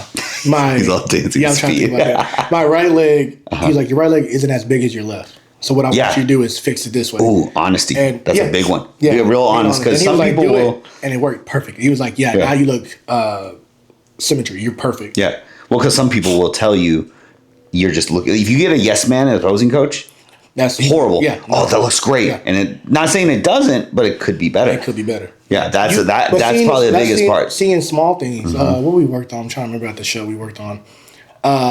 Narrow chest. Oh, that's narrow good. chest. Yeah. He said I was doing side chest. He's like, you look good. Turn a little bit. And now you look broad. That's a good shot. Yeah. And I was like, okay. And your back shot too. The back shot with rolling my arms more forward and almost like relaxing it, but still pulling down in a way. And it popped more. He was like, perfect. Stay like that. And I forgot what he told me my hamstring, but it made it come so much easier when I was on stage. I was like, okay, I got it. And it was both the shots they took of us, both the shots we worked on. It was funny. But he saw what it looked like, and he was like, I can make that better. 100%. Little critiques here and there, money shot. I think somebody that's not qualified for that will just try to pose somebody as a whole and not actually fix a problem. Yeah. And I also think, too, if you suck at posing, you shouldn't be a posing coach. 100%. That's the whole point. Just because you know the names of it doesn't mean your poses. Or maybe you just feel that it's, again, I think it's ego driven a lot. I think it's just feeling like you know something you truthfully don't. And then, or maybe you gave a cue. I wish people would call them out more on this. I wish people would be like, dude, you don't need to pose anybody until you figure it out yourself. Well, the thing is, too, is it's when you, because the people that are doing that are just delusional. Yeah. They because even if somebody of high prestige was like, hey, look, like, you're not doing anything that's helpful, they're like, nah, yeah, I am. Did you not see this? It's like, no, you're not. No, you're not. And that's, because there's coaches that I have, like actual prep coaches that I've literally been like, bro, how are you not figuring this out? You need to ask questions. You need to do this. You can't do everything by yourself. There's no way. Even like, my first year coaching, I've got people down low, brought them back up, got them down low, but it's different. Stage lean is a totally different lean. Right. Well, and as a coach too, you're going to learn, like, you're going to elevate yourself. Like how I got people in shape, or how even my conditioning of clients when I first started versus the conditioning of what I want to expect now is different. But it's because I know how to get them there. Yeah. You know what I'm saying? You're not afraid to ask people that have skin in the game. No. Like, hey, can you look at this real quick? You need to be humble. And I'm trying to, I can't get it. Like, there's something here that just isn't. Yeah. I just don't know. And they're like, oh, well, have you tried? That's a good question. I haven't tried that yet. And then it worked. You're like, oh, add it to my, people say, my bag. Add it to my bag. Cool. Right, but you gotta be okay to ask. Don't be scared to ask. I feel like that's the way to grow. That's the only way you're going to get anywhere. Yeah. Because the thing is, if you think you know it all, you've already lost. Because the thing is I've gotten to that point where I was just turning, but in the scope of what you know, you can get really good here. You know, how many coaches do we know that know how to get people somewhat okay at the amateur level, but they've never turned anybody pro? Mm-hmm. Because they know how to get people on stage. They don't know how to turn them pro. You're right. That's a different type of lean. It's a different type of lean, and there is a different type of expectation you as a coach have to have to get them there. And but I've gotten to the point here, I've been here, where I literally was like, I could literally get people on stage and get first call outs in my sleep. You know, not a problem. However I did that was whatever. Yeah. But whenever I started trying to turn people pro and what I now know is expected of me to push them there, I have a way higher standard of what I expect now. And the questions I ask, even if they're simple questions. Right. You know, but I had to learn that. I had to ask. I had to question myself. How can I give somebody that lean? Why are they not? Why are they always holding a little bit of why are these clients here always holding a little bit of body fat here? What am I doing? Yeah. But but you can't do that if you're not humble. Yeah, you can't do that if you're not willing to question. Yeah. You gotta ask questions. You gotta figure it out. Mm-hmm. As in anything, business, of course, life. You know, you're gonna talk to somebody older who's done it. Mm-hmm. You know, but I've gotten plenty of mentors in my time. It's okay to have it's not a bad thing to have somebody kind of help you along the ride. LeBron James has a shooting coach, bro. Yeah, I don't There you go. Yeah, the fuck that's if you want to sit here and say that you got this all by yourself, you're already living in a life that I don't even want to be around. Yeah. Because that means that you believe that you're superior to a lot of things that are just not true. Right. And I've been there, and I'm just being honest. I've been there where I literally was like, I can do this by myself and fucking blah, blah, blah. And my ego was fueling me. And I was making a good living so you could justify it. But the reality is, if you're trying to climb that ladder, get more successful, get more quality people in your life, guess what? You're gonna get your ass chewed out. Oh, for sure, yeah. You're gonna take a couple of L's. You're gonna take some mad L's. My cousin told me this other day. He was like, "You're gonna lose money betting on yourself sometimes, and that's okay." All the time. Yeah. You can always make more money. Yeah. You can always make more money. I've had plenty of times in my business career, and I mean, bro, I've lost a couple companies because of bad partners. I've had X amount of things happen. I've been at a point where people had no idea I didn't have any money. Yeah. Because it just looked like you were on fame, and it's just. The reality of life is you can never gauge your progression of life based upon what one is in your bank account, but also two, this whole life journey is never based upon any absolutes. You could literally be doing horrible financially, but be home and be happy with your kids, happy with your girl, happy with this whole, you got a dog, whatever, and be happy. And vice versa. You could literally have everything. Everything could be miserable. Yeah. Horribly miserable. I don't know, man. Having crying in a Maserati. No, it doesn't sound too bad. Yeah. Well, it's getting repoed. Oh my god. That's a different type of crying, bro. I've been there. Man. There was a saying. I lived by that for a long time. Dog, there's plenty of times in my life where I talk to people about this because I don't give a fuck. I've had plenty of times because I've lived in survival mode most of my life, trying to learn my way, how to be a businessman, how to be this and that. And there was times where even Joss and I, and I never told her this up until recently. There was times where I literally would be like, I'd hear something outside, I'd look outside, I'd be like, oh fuck, oh okay, we're good. The repo man. Yeah, hell yeah, absolutely, bro. But the thing is like you said, you learn. I've hit rock bottom numerous times in my life, numerous. I've gotten the shit kicked out of me by life. But the thing is what you do with that and how you learn how to reach out. You really find yourself at the bottom because all you can do is go up. Yeah. The fuck is it going to do? Yeah, you can't. Once you hit rock bottom, you can't go any deeper. There's no way you can go. Yeah, well, dude, my kind of going into my childhood. My mom worked 3 jobs. I was the head of the household in a lot of ways. My dad was not really the best when it came to that. So you learn real quick how to survive and how to do stuff because my mom was always working and doing stuff. And if we fucked up, well, that's a no-go, right? So I was helping my brothers make sure that they had what they needed and whatever. And yes, you lose out on certain luxuries, but I'm really blessed that I did because my mom taught me how to work hard. My mom taught me doesn't matter. You just need to do it. There was no expectation in the sense of you need to do this, you need to do this. It was just more so you need to get it done. regardless, no matter how you feel, no matter what's going on, because you need to take care of who you need to take care of. Yeah, you got to get it done. It's not just in a day being a man, right? Yeah, hell being yeah. a man, just yeah. getting it done. Yeah. Okay, you heard? Yeah, we probably all heard that plenty of times. Just got to be a man and get it done. You know, but do you think that, like, I feel like nowadays people try to find such an easy way out on all this shit, and literally, like, actually, I heard this earlier. It was I forgot who it was. He's a pastor, but he was talking about how he likes to emotions and things of that nature. He loves to like not really have them, but not in the sense of like being unemotional, but in the sense of like emotions can take you so many different ways in life and be almost bad. Yeah. If you get angry quick, if you get sad quick, if you get happy quick, sometimes they can be bad and put you in a place where you don't want to be. Sometimes I think people forget that being a man or like trying to control your emotions, having stoicism matters. And even as women, females, like having stoicism in our way of life really matters a lot in where our success is. Yeah. I really do believe, emotions, they play a big part. Like, yeah, if you react out of anger, it's probably not leading down a good road. The happiness thing is like, yeah, because you can be over happy about something and then make a dumb choice because you're happy about it, right? Oh, well, because you get enticed with it. Like, say you're excited about buying a new car that you can afford, but then you realize you don't think about it the long term. Yeah, you're like, can I afford the payment over and over again? Like, I can tell you a story.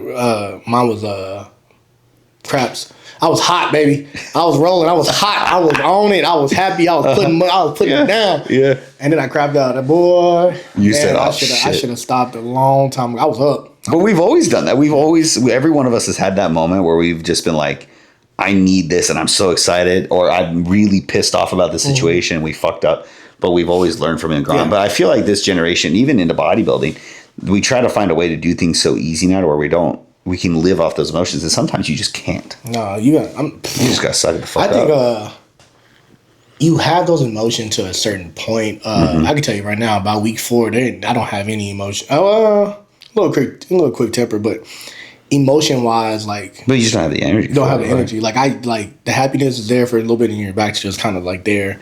You're angry, then you're just right here again. Sadness, I don't feel it. It's like 4 weeks out, that shit's gone on.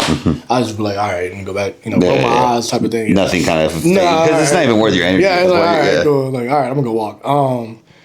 But 4 weeks out, man, just that emotion stuff just kind of shuts down in bodybuilding to me. What about life? Like, you're trying to go more into some coaching stuff. You coach a lot of athletes, and say, let's just take bodybuilding out of it. Do you think that, like, you controlling your emotions matters all the time? Oh man, yeah. I try not to be I say a high school coach, but I don't mean it in a bad way. But I don't like to yell at them, a lot of them. Like, I'll yell happy, like I'm happy, I'm hyped. Like, I yell like that. But like ripping somebody's ass, man, I'm more of like, hey man, look, I need you to do this and this, or hey man, stop playing. I need you to get better. Yeah, something like that. Because there's a level of expectations I have when kids walk into the gym because.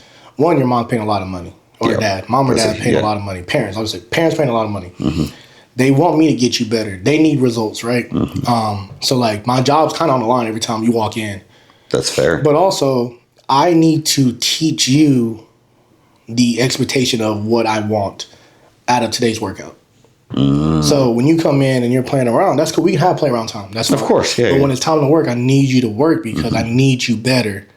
And I try to keep it to where it's almost like they're learning from me is like, just because when I'm not with Coach JB, I can't be a jackass when I'm by myself with my friends at school, anything like that. Outside. Yeah, outside being me. Like, when I teach them something, I'm like, hey man.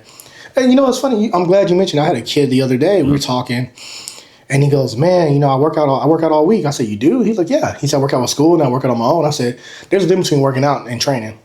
I said, what I expect from you downstairs when we were training, because we were up in the office, I said, I want that every time you work out. It ain't got to be with me. It can be training. I said, I don't want you working out. I want you training.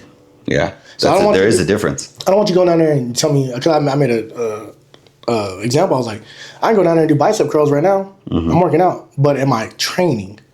Are you pushing to failure? Am I pushing? Yeah. Am I training? No. I'm bullshitting. So when the kids come in, I try to get that in a way. Like, I'm not yelling at you. I just expect you to be your best when you come in here. 100%. And I get it. Some kids come in, they have long days. Hey, man, I have a long day too. I've been here since 6. You've been up since 6. You had to sit in the classroom all day. I've been yelling since 6. Not yelling, but I've been coaching. Like, on the ass. I'm like, hey, man, we're going here, here, here. Hey, man, you got 5 here. Hey, man, you got 2. Coach, what I got again? You got 12. You kind of get in the rhythm. And, by the end of the day, yeah, if I got a late session, say 7, right? 7 to 8, and he come in and he tired, I'm tired too. But it's still expectation. Like, you still got to do what you got to do. Yeah. I'm still here. And I expect you to be right here with me. So, and you're one of the very few teachers that isn't their parents, right? And like you do set the example because the people that I learned from were like when I did martial arts, like it was my teacher, it was my cousin who was not martial arts, it was my fucking coaches, it was all these people that weren't in the family that were also my resources, you know. And truthfully, if you don't have good ones on that end, whew, that's a different animal. Yeah, you learn quick, and I've learned that. I learned that from a shout out to my homeboy DeBray, his dad. We worked out him for a summer, and it was mentally hard, physically hard too. That shit sucked, but it was. We called it the prison workout because he had us doing some crazy shit. Like we carried like the small tire over our head 100 yards. If we messed up, we did burpees. If we're running up the stairs, in the stadium with a 45 over a pack rat over our head. Oh shit! Mentally getting strong, and that's what he told me. He's like, you can play football. Ain't no problem. Y'all know how to play football. He said, I got to make y'all mentally tough. So when you're tired, if you done covered 7 goals, you can cover that 8 goal. That's true. If you got to cover that best receiver, you're not checking out because he's the best receiver. You're checked in. You did the hard work. You did the mental battles, right? Because everybody can play football. I mean, not in a sense of like elite, right?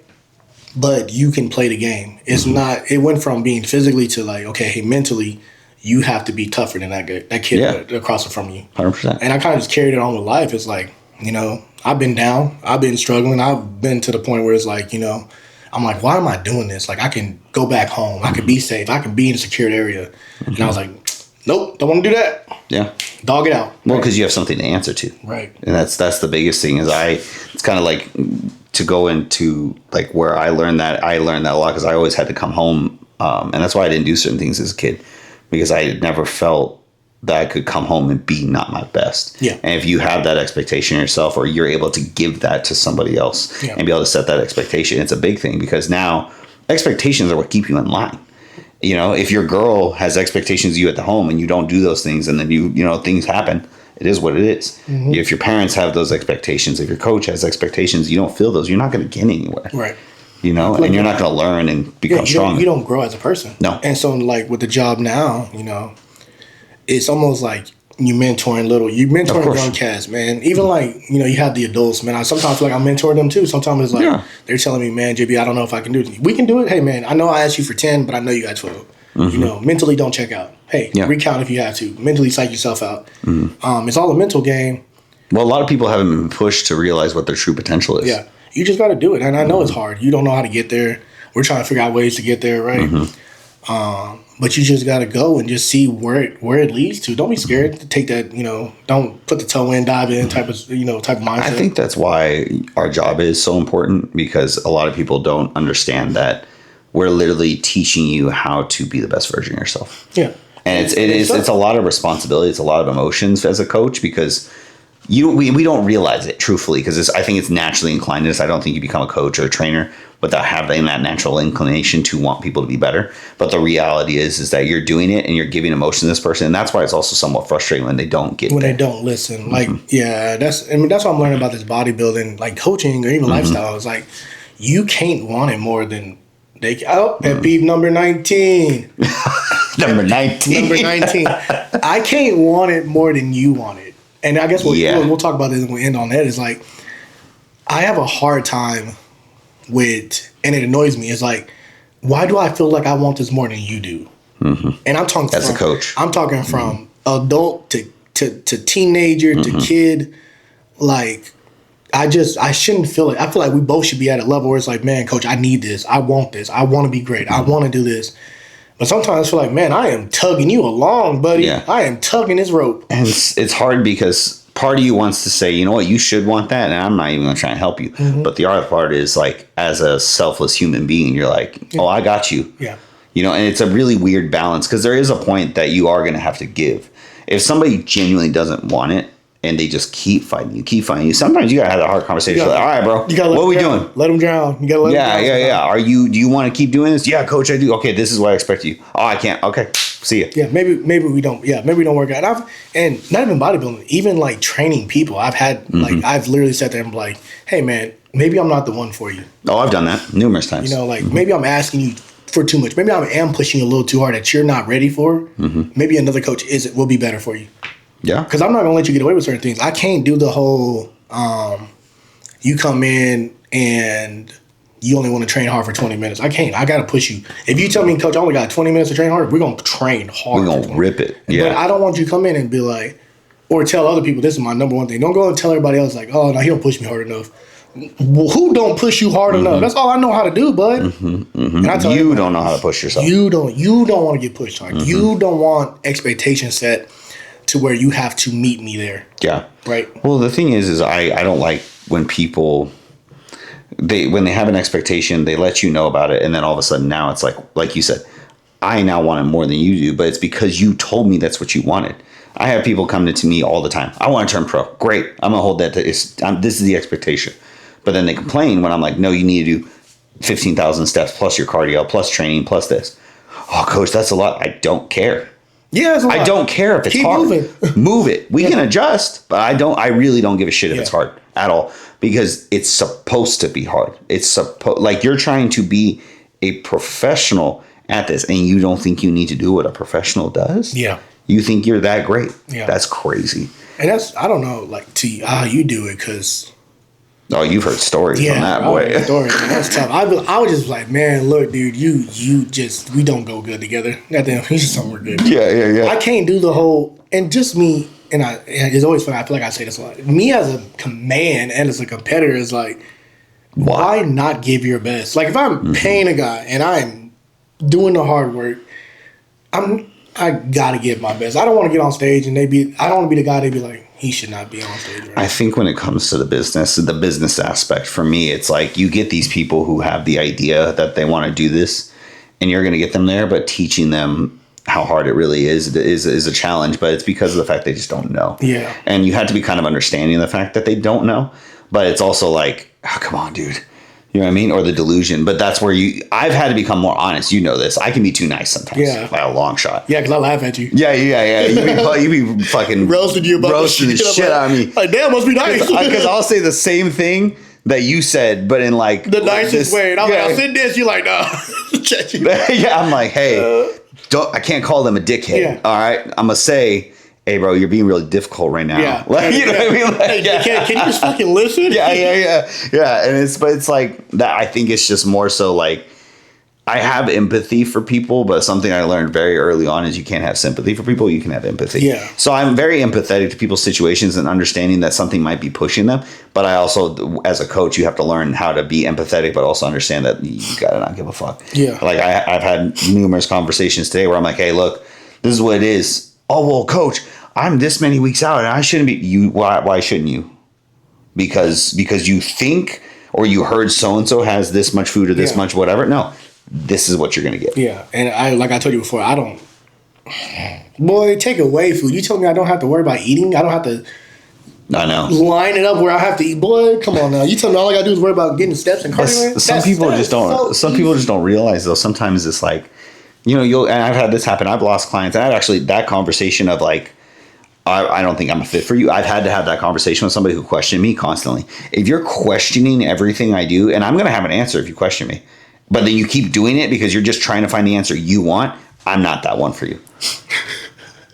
I'm quick to be like, hey man, you gotta find another coach. I ain't got it. Yeah, no. Yeah, I've had somebody, and I've had multiples, but like one in particular that sticks in my head is I remember, well, dude, this person, I'm better than this person, and they're doing this much cardio and this much food and this. Why are you pushing me here? Because I want you better. That's an expectation that they can't deal with. Correct.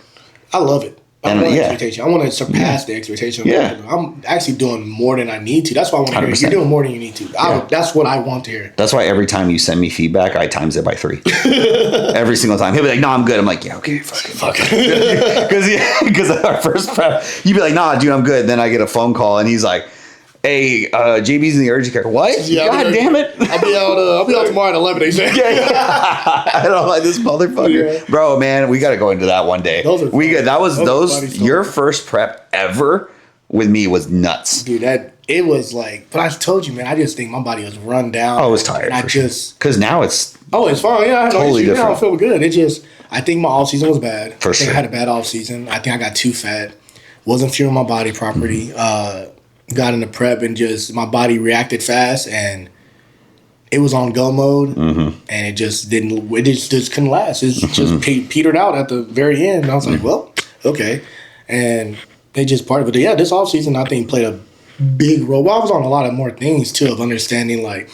Take your multivitamins, take whatever you liver need to take. cares Liver and, care, kidney care. shit, even just like your aminos and stuff like that. Just the basic stuff. Just more basic, really diving into it and just really focusing on like health. Okay, hey man, we probably need to keep cardio and keep your steps high. Okay. When you train, make sure we're training efficiently, not just doing Balls to the wall all the time. balls to the wall time. Because you don't have to. You don't Well, in the sense of, because kind of like after our other pod, I don't want to go back on what we said, but like to give an example, I remember when we used to do nothing but giant sets when we would work out together, and now you're like you've had to change your volume. We literally stopped training legs like a month out from the show, right? Oh like, yeah, it's just like leg extensions. It was leg extensions, leg curls, Bulgarians, and barely walking. Yeah, because you just built up so much. Just backstory, he would build up inflammation so fast, guys, like to the point where I could see him day to day go up like 4 pounds, go back down, up this much, and there'd be like what 8 pounds sometimes. 8 pounds. Yeah, just and then all of a sudden it just dropped down. I'd be back to normal. Yeah, and we worked really hard. To get you here. Yeah. Oh god, it was tough. Yeah, and I think it was just a bad. I won't say bad off season. Not taking care of myself completely. Eating too much junk food. Training hard as I could, but not giving myself the right rest days or training efficient. I'll say that. I wasn't training efficient. I was training to almost catch a pump. And I said it before, like catch a pump instead of training to grow in a certain way. Like, I'll eat a lot of food and train like this. It'll help me grow. But that's not how that works. But kind of like what we were talking about earlier. You learn what to do here. Okay, this is the scope I know. Now how do we get here? Yeah. And now that's what we're doing now. Yeah, and it's perfect. I feel fine. Everything feels good. Actually, it was crazy. I swear to God, I look way leaner now than I did last year at this weight. 100%. The abs are. If you ain't looked at I ain't got it on there anymore. But the story I posted a couple of days ago was Saturday morning, dude.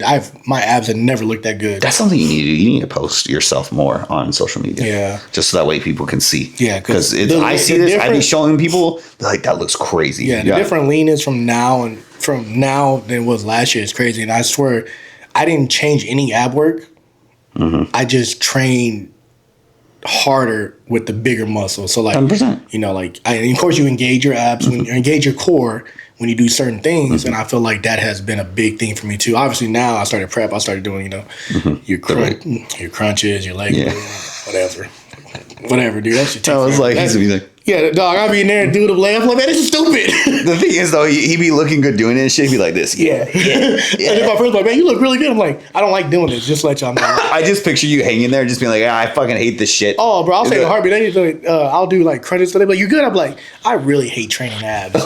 Like training arms. Don't even get me started. Pet peeve number 20. That's his. Having an arm day is stupid. We're in on that one. That's we do hate that, but I don't have arms like him, so I hate it for other reasons. I hate when you tell me, hey, we're gonna train arms at the end. For what? We just curled everything. Yeah, hey, how many sets you want to do? 2? You know what's annoying though? I've been doing arms on Saturdays, and it's helped me grow. And I'm like, damn, don't you dare! Damn it! I hate when you say that, dude. He was like, it's man, annoying. He was like, yeah, let's go train arms. I was like, an arm day? You're like, yeah. I said, I'm not going to the gym to do an arm day. All I'm gonna do is curl and extension. This was literally like Wednesday. Yeah. And I was like, yeah, we do arms. You're like, and I was like, you know what? We'll do back. You're like, all right. Cool. Now we're talking. Yeah, we'll do arms at the end. Come on, give me something fun. Yeah, arm day. Come on, bro. And it's crazy. People say that. They say if you designate an arm day, your arms will grow. And I was like, man, I need to do that. I did it one time, and I was bored out of my mind. But the thing is, I will say this. There's been phases because there was a big time where my arms weren't growing. I was doing arms like a maniac. Yeah. And I pulled back and did it on the push pull or whatever, or even just on my back day, however I had my split set up. Because now I don't train like a bro split anymore. But when I was bro splitting, I would throw it in there and just like not pump work, but in the sense of like still intense. And I would only do like 2 exercises at the end of something, and I grew better. But now I've hit a point where the fatigue and the volume needs to be isolated because of my new split and how I train. I was thinking about throwing it in the off season, throwing that in. No, he's not doing it now at all. If you told me, hey man, on Saturday I need you to go up to the gym and do an arm day, I'm gonna look at you like, no. I'm like, no. Nicole's gonna call me. The fuck did you tell him? Yeah. He's pissed now. I'm like, hey, don't do another back day. What are you doing? I'm doing back and arms. You said do an arm day. Yeah, I just threw it back a little bit. Yeah. 2, 3, 5 exercises. You'd be like fucking bent over rowing or some shit like something. I'm not doing this shit yet, dude. Oh, and by the way, did you tell him you're training for your first high rocks with your Saturday workouts you've been doing? Oh, fuck off. I am not doing high rocks, first of all. No. He's been doing HIIT classes. He's so excited. He's so excited for his first high rock show. I mean, high rocks. If I do that, I'm going to be like above average and I'll be fine with it. I can't wait to see you try to run. That's what exciting. Oh, shit. I didn't tell you this. I did try to run. I did run because I did finish. Okay. I didn't die. What was it? I did a mile in 10:44. So you're high rocks training. Ain't nothing wrong with that, by the way. That is very hard to do. I'm not shitting on high rocks. I'm not high rocks training, but I'm going to tell you this. You do HIIT training on Saturday and Sundays. On Sundays. And then Fridays, I do boxing. Okay, I'm not going to count that as a HIIT training. Okay, see, yeah. Well, it's like kind of, but the HIIT training on Sundays is like a thing. Yeah. For sure. You do ski erg? Yes. Ball slams? Toss? Something like that, right? And burpees. Yes. And I run. And you run. Yeah. That is high rocks training. No. Well, the class is a high rocks thing, but it's like a mediocre high rocks. Wait. Like the thing is, I can't even say boxing without like giggling because it's like and don't get me wrong, I love the trainer and stuff. But I'm in like a purple room with like a bunch of old ladies, and I'm literally just like going full Mike Tyson on that motherfucker, and they can't because I have fought, so I know how to fight. So I'm sitting there like measuring my distance. I'm trying to get on my right side, my left side, and I see the lady next to me just throwing that jab. Yeah. Or she's over there just like throw one hook. She's tired, and I'm over here like keep it in the fight, motherfucker. Yeah. You know what I mean? Talking to myself. You're gonna do no, but when you text me your first high rocks, I'm like, I'm definitely going. You know what's so funny though is me and Joss debated it this year, but Joss went to go do the tickets and they sold out immediately. I'm gonna tell you right now, that's not fair if Joss didn't do it. No, it's not. Nobody knows her background. No, nobody. We're gonna have her on here at some point. Her background is nuts. She would kill everybody. Oh, absolutely. That girl. Dude, my girlfriend is literally like I don't think people understand. Like, we all make jokes, right? Like, I joke around with guys at the gym, be like, yeah, I can't do that. Nah, fuck no. Joss will whoop me. And they laugh. And I'm like, no, I'm so serious. They don't know. They don't know her background, like her training before. Yes, bro. Like, I'm so serious. Like, they'll be like, oh, she just pendulum squatted like 4 plates and a quarter. You could do that. I'm like, not like her. No. She would probably do that and be like 20 seconds down, come back up, and then go and be like, wow, that was fun. Yeah.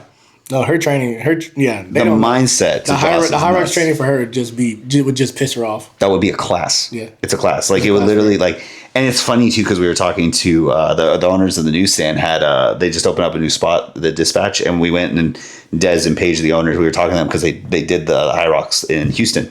And it was funny because Des was like, I fucking died. She killed all the weight stuff, but the cardio is what got her. And then her dude is opposite. He killed all that, but that weight stuff killed him because he dropped like 20 pounds because of all the cardio. And it's funny to hear those different perspectives. And then I'm sitting there looking at my girlfriend and I'm like, she would eat anyone alive. She would drag you. Like, yes. Like, you trying to keep up with her during that thing. I don't know if she still got it. I'm pretty sure it wouldn't take long for her to mentally check into that type of training again. But yeah, dude. She's nuts. So she talked. Well, so we've been doing, and so my training now, like unfortunately, I train to. I love bodybuilding training, point blank. Period. I still weight train like that, and to the same intensity, same exercises. But I have changed up my cardio to do other things. Yeah, because it's just my goals are just different now. And truthfully, I've never said this publicly, so this is going to go public, but I've learned that I can't, me personally, limited myself between trying to be a bodybuilding athlete and be a coach. I've done both, and I was fighting myself for years trying to do both. And while I can be big and do this, I've actually had better success as a lifestyle doing it by saying, you know what, I'm just going to be a coach and then I'm going to live the bodybuilding lifestyle versus trying to be an athlete in season, off season and try to coach. Because it's just not, for me, it's not realistic. Realistic for me, if I go to a show and I'm, bro, we're stuck at a show. There's been times I've texted you, I've literally been at the same venue all day. Yeah. And me having to make a healthy decision and not being able to train or whatever, I used to beat the crap out of myself about it because I'd be like, bro, I had to train shoulders, but I couldn't because of this. And you're just doing this battle. Mm-hmm. Now I'm like, you know what? Cool. No big deal. It allows me to give myself grace, but then be able to have more effort because of the fact that my lifestyle is completely different. You do, now. When you go to, when you're coaching, you especially, you're there all day because you go from men's to women's, and the women's don't get done till 12 o'clock at night. Well, and even just peaking people, like you know what I mean, even with different hotels and stuff like that. Well, like when you did your show, we were like, it was like almost every hour. I was up, and I was in Pittsburgh, fucking waking up on time. FaceTime, sending pictures, FaceTime pictures. Okay, do trying to do that while trying to be a bodybuilder it's almost impossible. I like people who do it. More kudos. Yeah. But to be honest, also too genetically, I know that what it would take literally all of me to be a bodybuilder. So it's like, you know what? Let me go towards what I can attain and train. Like I love fighting, right? Like I love boxing and stuff like that. So let me get that little bit back. Not a ton. I can't go all in on something athletic. I have to have the lifestyle. Are you gonna jump in the ring once? Fuck no. I've talked to Joss about it. Because with the Fist of Glory stuff, I'm gonna say so I get so excited because I literally sit there and go, I know I could do it because I used to, and I'm like, that would be so fucking badass and so much fun, and it would be really cool to do it like one time as like a pro. But what I would have to give up to do that, it's not worth it to me. You have to drop a lot of weight. I'd have to drop a lot of weight, and I just don't. Them big dudes will fuck you up. Yeah, well, maybe. I just don't know if I can maintain the same stamina at 200 pounds. Oh, hell no. You know what I'm saying? Like the guys that are that big, they don't last very long. Yeah. But I mean, I don't know. I mean, but the thing is too is like I would have to go through the ranks and stuff, and it would be like it wouldn't be like a one and done. Like I wouldn't be able to pull like a Rocky and just walk in that bitch and be like, I want you, you know? I would want you to do it once like on a Friday and then have a high rock Saturday. That'd make my day. I would die. I would die. I would go to both. I would literally go to both. I would. If you tell me, hey, I got a boxing match in San Antonio on Friday or Saturday night, and I got high rocks that morning, I'm like, you're a dog, and I'm on the way. Okay, here's the thing: the likelihood of a high rocks happening before a fight is probable, but I would not if at any point the craziness in me decides to tip because it's there, and I decide to box. I would probably box. But yeah, I can see you boxing for sure. I'll go either or. It's fine. Yeah, I know. But I'm just saying. I would love to see you try to do it. I would not. I'd wake up early, go there, and see you die, and it'd be like, hey, bro, don't forget you got a match tonight.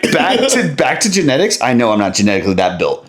I can work my ass off all day. There's a point in genetics where I'm like, me to get up and do that. I'm fucked after like one. Dude, I ran. And I was toasted. For like 2 weeks? Yeah. So it's like your leg day. Oh, that's what I was going to tell you. The run, dude. I went and ran. And I didn't realize how hard I was pushing it until I got to the end of the mile. And I was like looking right, and my heart rate was 175. Oh, God, yeah, you were pushing it. I was going. But it didn't feel bad. It just was like, go. You know you're only supposed to stay in like zone 2, right? Wait, what? Zone 2. That's all you... Look, I told you my buddies were into that for a long time. You grow in zone 2. Like, that's where you do your best. It's not like you was in zone 7, boy. You was out here running. Yeah, but I just did what I thought. And that's one of those things, like I was just like, all right, cool, let's run it. And that's all I did. I just put on music and I went, and that's what happened. Yeah, I'm not doing that. I tried that. It was the dumbest. I would love to see you run. Bro, I would pay money to see you run a mile. You know how Grizzly Pat? Like he pets? Yeah. Me and Grizzly the same person, bro. I'm going to have to bring Grizzly's ass in here one time to emulate and then have him walk out. I want him to walk around here and then watch him breathe, and that's how I ran for 10 minutes. 10 minutes. I ran for 10 minutes. Grizzly is my micro-American bully, and this dude, I literally will walk him to the sidewalk and back, and it sounds like he's dying. That was me 10 minutes. I ran 5 minutes down the road, ran 5 minutes back, and I was on the ground. You tried? Bro, my butt cheek cramped, my hamstring cramped, my lower back was screaming, my neck hurt. For no reason? Stress. I don't know why that was. And then my feet hurt my calves and my Achilles and my feet hurt for 2 weeks. Oh, that's hilarious. Yeah, so... I tried that. I was like, let me try something a little. You know what? I'm gonna say it though. If I ever do decide to do a high rocks or a fight, I'm gonna tell it on the pod first before I tell anyone. Oh, except perfect. For Joss. Yeah, don't tell Joss. I should just bring her here. Hey, babe. We're doing high rocks next week. We already signed up. By the way, already signed up. She'd be fine. She'll do. Yeah. She'd be fine. Yeah. I would train for an entire year and be like right above. Yeah. She'd go in there with like 2 weeks worth of running. We gotta bring her in next week so she can explain the back because nobody knows what we're talking about. Yes. I needed her to sit down and explain the background before I'm gonna have to bodybuilding. just sit on top of the Lambo. Because I know the training because we had the guy in our class in school, and I told you that story. Oh, that's right. Yeah, and how hard he was pushing, and then I found out that she was part of his team. I was like, they're dogs. Yeah. He was already a dog by himself, so yeah, it's fucking hilarious. But all right. Episode 6. Running Pet peeves. Pet peeves. Growing as a man. Yep. Pushing it through mental check-ins. The biggest one was pet peeves. Yeah, the pet peeves. Yeah, we went through a lot of pet peeves. And I had more to go, and I just kind of stopped. You know what? Honestly, we can do that. Like, we'll let it roll up on pet peeves, like every episode. Because honestly, I'm gonna think about this, or I'm gonna see one, and I'll be like, "Fuck!" You write it down. Yeah, that's awesome. Yeah, but C and J, we did. Let's get it.